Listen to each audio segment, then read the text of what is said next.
Dear friends, ഇനി നമ്മൾ discuss ചെയ്യുന്ന ഒരു റിയാക്ഷനാണ്, അധികം ശ്രദ്ധിക്കാതെ പോയി കിടന്ന ഒരു റിയാക്ഷനാണ് നെഫ്. നിങ്ങൾ NBS, PCC ഇങ്ങനെയൊക്കെയുള്ള ഷോർട്ട് ഫോമുകൾ കേട്ടിരുന്നു അല്ലേ? എന്താണ് ഈ NEF? അപ്പോൾ അത് കോമ്പൗണ്ടിൻ്റെ പേരാണോ, സയൻറ്റിസ്റ്റിൻ്റെ പേരാണോ, മറ്റെന്തെങ്കിലും ആണോ എന്നൊക്കെ നമുക്ക് നോക്കും അല്ലേ? ആക്ച്വലി ഇത് സയൻറ്റിസ്റ്റിൻ്റെ പേരാണ്, ഒരു സ്വിസ് കെമിസ്റ്റ് JU നെഫ്. ഇത് വളരെ പഴക്കമുള്ള റിയാക്ഷനാണ്. ഈ മെത്തേഡ് സജസ്റ്റ് ചെയ്ത് 1894 അപ്പോൾ ഇവിടെ നെഫ് റിയാക്ഷൻ്റെ പ്രത്യേകത എന്ന് പറഞ്ഞാൽ ഈ N stands for this nitro നെഫ്. അപ്പം നമുക്ക് ഓർമ്മ ഇങ്ങനെയാണ്: നൈട്രോ കോമ്പൗണ്ട്സിനെ ആൽഡിഹൈഡോ അല്ലെങ്കിൽ കീറ്റോണോ കാർബണൈൽ കോമ്പൗണ്ട്സ് ആക്കി മാറ്റുന്നതിന് വേണ്ടിയിട്ടുള്ള റിയാക്ഷനാണ് നെഫ് റിയാക്ഷൻ.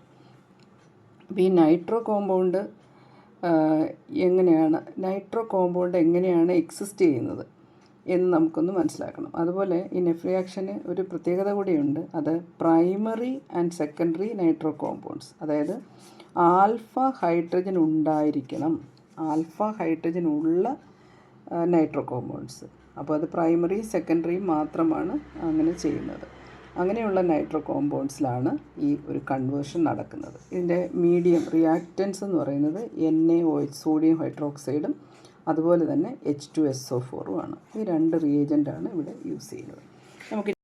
നമുക്ക് നൈട്രോ അസീടോട്ടോമെറിസം എന്താണെന്ന് നോക്കാം. ഇത് RCH2NO2, that is alkyl nitrite. ഇത് ഈ ഡേറ്റീവ് ബോണ്ട്, ഈ NO ഡേറ്റീവ് ബോണ്ട് നമുക്ക് പ്ലസ് മൈനസുമായിട്ട് എഴുതാം.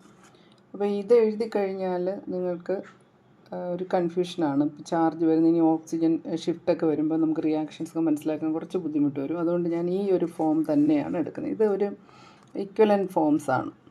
അപ്പോൾ ഈ ചാർജ് ഇല്ലാത്ത സ്പീഷീസ് തന്നെ ഞാൻ എഴുതുന്നത്. അപ്പോൾ ഇവിടെ ഈ N double bond oil oxygen negative ആകുമ്പോൾ, ഇലക്ട്രോൺ അങ്ങോട്ട് ഷിഫ്റ്റ് ചെയ്ത് ഓക്സിജൻ നെഗറ്റീവ് ആകുമ്പോൾ നൈട്രജൻ പോസിറ്റീവ് ആകും. There is A positive charge ഉണ്ട് നൈട്രജൻ. അപ്പം ഈ പോസിറ്റീവ് ചാർജ് മാറണമെങ്കിൽ ഇവിടുന്ന് ഒരു ഹൈഡ്രജൻ ഇങ്ങോട്ടേക്ക് ഷിഫ്റ്റ് ചെയ്യും H+ ആയിട്ട്. So 1 hydrogen is shifted to O negative as H+, and that will form an OH here.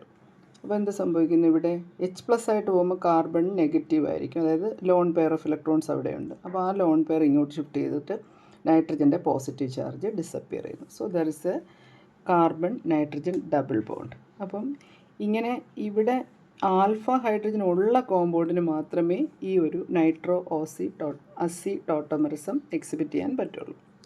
ടോട്ടോമെറിസം എന്ന് പറയുന്നത് ഐസോമറിക് ഫോംസ് ആണ്. അതിലെ ആ ഫങ്ഷണൽ ഗ്രൂപ്പ് ഡിഫറെൻ്റ് ആണ്. ഇതിന് സിംഗിൾ എക്സിസ്റ്റൻസ് ഇല്ല, എപ്പോഴും ഒരു ഇക്വിലിബ്രിയത്തിൽ മിക്സറിലാണ് അത് എക്സിസ്റ്റ് ചെയ്യുന്നത്. അത് മീഡിയം അനുസരിച്ച് ഏതെങ്കിലും ഒരു ഫോം റിയാക്ട് ചെയ്യും, അല്ലെങ്കിൽ ഏതെങ്കിലും ഒരു ഫോം പ്രിഡോമിനേറ്റ് ചെയ്യും. പക്ഷേ രണ്ടും അവിടെ ഉണ്ട്. ഇങ്ങനെയുള്ള ഒരു പ്രതിഭാസമാണ് ടോട്ടോമർ എന്ന് പറയുന്നത്. അത് നമുക്ക് സാധാരണ ഐസോമേഴ്സിനെ പോലെ ഐസൊലേറ്റ് ചെയ്തെടുക്കാൻ പറ്റില്ല. സൊല്യൂഷനിൽ എക്സിസ്റ്റ് ചെയ്യുന്ന ഒരു ഐസോമറിക് ഫോമാണ്. അപ്പോൾ ഇതിനെ നമ്മൾ നൈട്രോ ഫോം എന്നും ഇതിനെ അസി ഫോം എന്ന് പറയും. അസി ഫോം എന്ന് പറഞ്ഞാൽ ഒരു ആസിഡ് നേച്ചറാണ് അതിന്, അതായത് ഈ H എന്ന് പറയുന്നത് H+ ആയിട്ട് അയണൈസ് ചെയ്യാൻ പറ്റും. അപ്പോൾ ഇത് പ്രൈമറി ആൽക്കൈൽ നൈട്രേറ്റിന് സാധിക്കുന്നത്. സെക്കൻഡറി ആൽക്കൈൽ നൈട്രേറ്റിലും ഇതുപോലൊരു ഷിഫ്റ്റ് നടക്കും. ഇവിടെ ഒരു ആസിഡ് ഹൈഡ്രജൻ ഉണ്ട്. ഈ ആസിഡ് ഹൈഡ്രജൻ H+ ആയിട്ട് അയണൈസ് ചെയ്തിട്ട് ഓക്സിജനിലേക്ക് വരും. ഇവിടുന്ന് ഡബിൾ ബോണ്ട് ഷിഫ്റ്റ് ചെയ്ത് ഇങ്ങോട്ട് വരും. ഇതേ മെക്കാനിസം തന്നെയാണ്. O നെഗറ്റീവ് N+, H+ ഇവിടെ OH ആയിട്ട് ആഡ് ചെയ്യും, C നെഗറ്റീവ് ആകും, C നെഗറ്റീവും N+ കൂടെ ചേർന്ന് C double bond. So R2C double bond തന്നെ. ഇത് ഇതിൻ്റെ അസിഫോമാണ്. അപ്പം ആൽഫ ഹൈഡ്രജൻ ഉണ്ടെങ്കിൽ മാത്രമേ ഇത് നടക്കൂ. ഇനി R3C ആണെങ്കിൽ ഇങ്ങനൊരു ഹൈഡ്രജൻ ഇല്ല. ടെർഷ്യറി ആൽക്കൈൽ നൈട്രേറ്റിനകത്ത് ഇവിടെ H ഇല്ലാത്തതുകൊണ്ട് ഈ ഒരു നൈട്രോ അസീടോട്ടോമെറിസം അവിടെ ഇല്ല. അപ്പം ഇനി നമ്മൾ നെഫ് റിയാക്ഷനിൽ ഇങ്ങനെ ഒരു നൈട്രോ അസി ഫോമിൻ്റെ ഇൻവോൾവ്മെൻ്റാണ് മനസ്സിലാക്കാൻ പോകുന്നത്. Okay, RCH2N double bond ON nitro കോമ്പൗണ്ടിനെ നമുക്ക് ഈ രീതിയിലൊന്ന് റെപ്രസെൻ്റ് ചെയ്യാം. ഇവിടെ ഈ N ഡബിൾ ബോണ്ട് ON ഇതെന്ന് പറയുന്നത് ഒരു നൈട്രോഫോമാണ്. നൈട്രോഫോം. ഓക്കെ, ഈ നൈട്രോഫോമിന് അതിനെ ടോട്ടോമറൈസ് ചെയ്യും. അതായത് ടോട്ടോമർ എന്ന് പറഞ്ഞാൽ ഐസോമേഴ്സാണ്. പക്ഷേ ഈ ഐസോമേഴ്സിനെ നമുക്ക് സെപ്പറേറ്റ് ചെയ്യാൻ പറ്റത്തില്ല. അത് സൊല്യൂഷനിൽ മാത്രം ഒരു ഇക്വിലിബ്രിയത്തിൽ നിലനിൽക്കുന്ന 2 ഐസോമറിക് ഫോംസാണ്. അവരുടെ ഫങ്ഷണൽ ഗ്രൂപ്പുകൾ എന്തായാലും വ്യത്യസ്തമായിരിക്കും.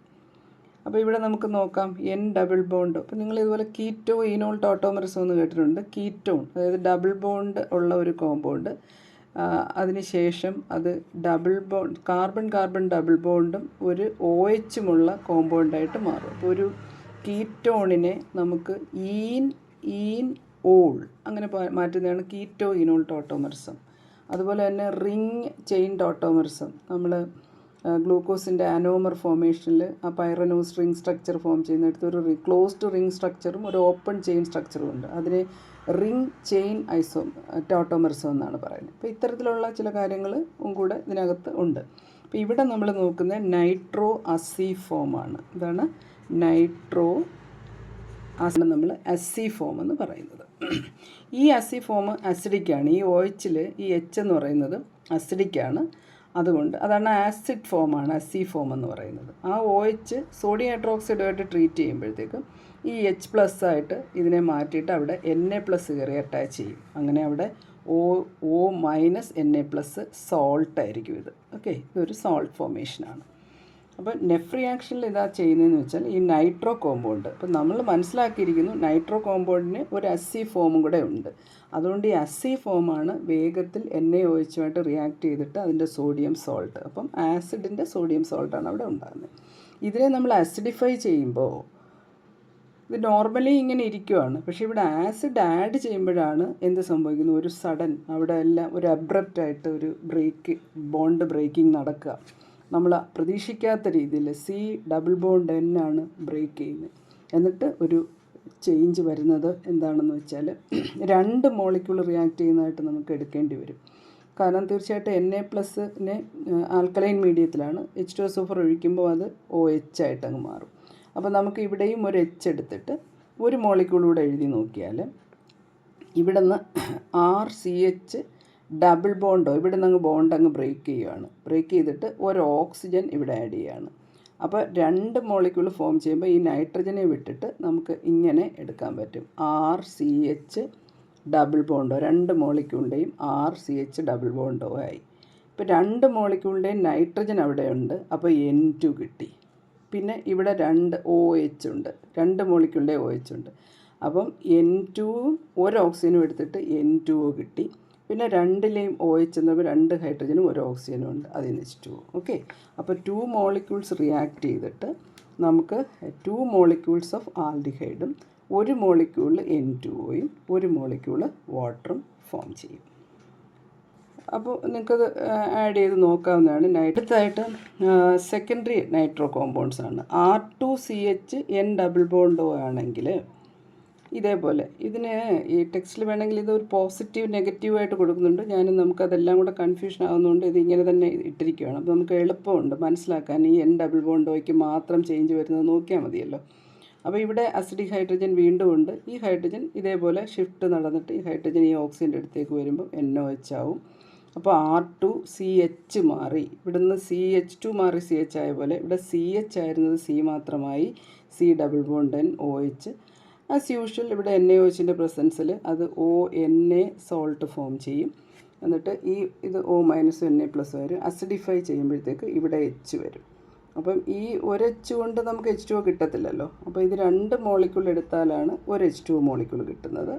അപ്പോൾ 2 മോളിക്യൂൾ എടുക്കുമ്പം ഒരു N2 കിട്ടും. പിന്നെ ഈ H2O ഇതിൻ്റെ അകത്ത് 2 എണ്ണം ഉള്ളതിൽ ഒരെണ്ണം വാട്ടറിന് എടുക്കും, ഒരെണ്ണം N2Oയ്ക്ക് എടുക്കും. പിന്നെ ഇതിന് കീറ്റോ ഗ്രൂപ്പിന് വേണ്ടിയിട്ട് R2C ഡബിൾ ബോണ്ടോ എടുക്കും. അങ്ങനെ 2 മോളിക്യൂൾസ് ഓഫ് ഇത് 2 മോളിക്യൂൾസ് ആകുകയാണെങ്കിൽ ഇത് കിട്ടും. അങ്ങനെ നമുക്ക് H2Oയും കിട്ടും. അങ്ങനെ ഒരു നൈട്രോ കോമ്പൗണ്ട്, അത് especially primary and secondary nitro alkanes, okay, അല്ലെങ്കിൽ ആൽക്കൈൽ നൈട്രൈറ്റ്, അതിനെ നമുക്ക് ആൽഡിഹൈഡോ കീറ്റോണോ ആക്കി മാറ്റാം. സിമ്പിൾ റിയാക്ഷനാണ്. സോഡിയം ഹൈഡ്രോക്സൈഡിൻ്റെ റിയാക്ഷൻ, അത് കഴിഞ്ഞാൽ സൾഫ്യൂരിക് ആസിഡിൻ്റെ റിയാക്ഷൻ. അപ്പോൾ ആദ്യം നമ്മൾ ഇതിനെ ബേസ് ആൽക്കലി ആഡ് ചെയ്തു, അത് കഴിഞ്ഞിട്ട് പിന്നെ അസിഡിഫൈ ചെയ്തു. ഈ അസിഡിഫിക്കേഷനിലാണ് ഈ ബോണ്ടെല്ലാം ബ്രേക്ക് ചെയ്തിട്ട് നൈട്രോ കോമ്പൗണ്ടിൽ നിന്ന്.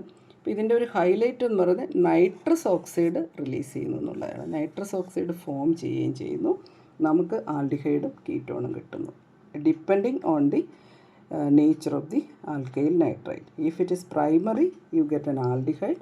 If it is secondary, it will be a ketone. ഇതാണ് നെഫ് റിയാക്ഷൻ. ഓക്കെ.